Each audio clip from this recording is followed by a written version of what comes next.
بیت امام علی علیہ السلام اندر داخل ہونے سے پہلے باذن اللہ و اذن رسول و اذن امیر المومنین و اذن ملائکۃ المقربین اجازت نامہ ضرور پڑھے. اندر جاتے ہی لاکھوں درود و سلام ہو مولا مشکل کشا علیہ السلام پر. یہ سامنے مقام غسل کفن لکھا ہوا ہے. اللہ اکبر. جہاں سے سامنے یہ جگہ ہے جہاں مولا مشکل کشا علیہ السلام کو شہادت کے بعد مولا حسن علیہ السلام نے غسل دیا.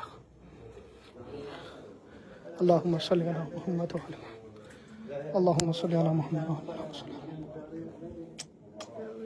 مقام غسل امام علی علیہ السلام.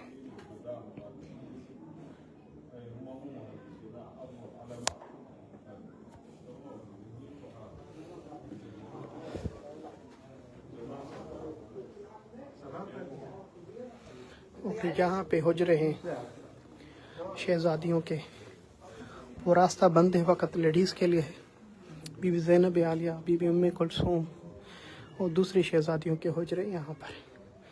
اور یہ کنواں ہے مولا علی علیہ السلام نے اپنے ہاتھوں سے جو گھر میں کنواں کھودا تھا وہ کنواں ہے.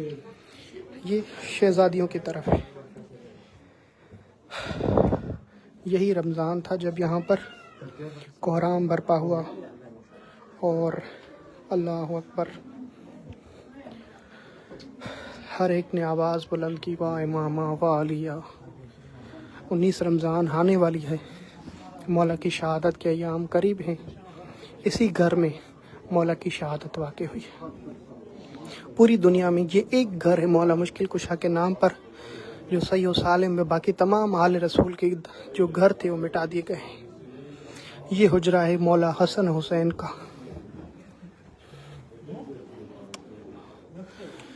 آپ حجرہ دیکھیں حیران ہو جائیں گے کہ جنت کے جوانوں کے سردار امام حسن حسین کے حجرے.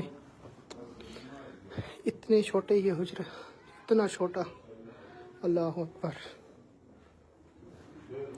یہ حجرہ ہے امام حسن حسین. یہ گھر کا صحن ہے.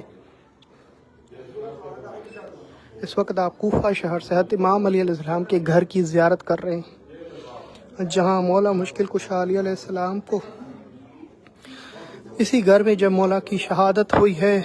حکیم نے جب آپ کے سر کو دیکھا تو آواز بلند کی کہ جتنا ہو سکے علی بن ابی طالب کو، حسنین کے بابا کو دودھ پلایا جائے. اس گھر کے باہر بتایا گیا، تاریخ نے بتایا کہ تمام کوفہ کی یتیم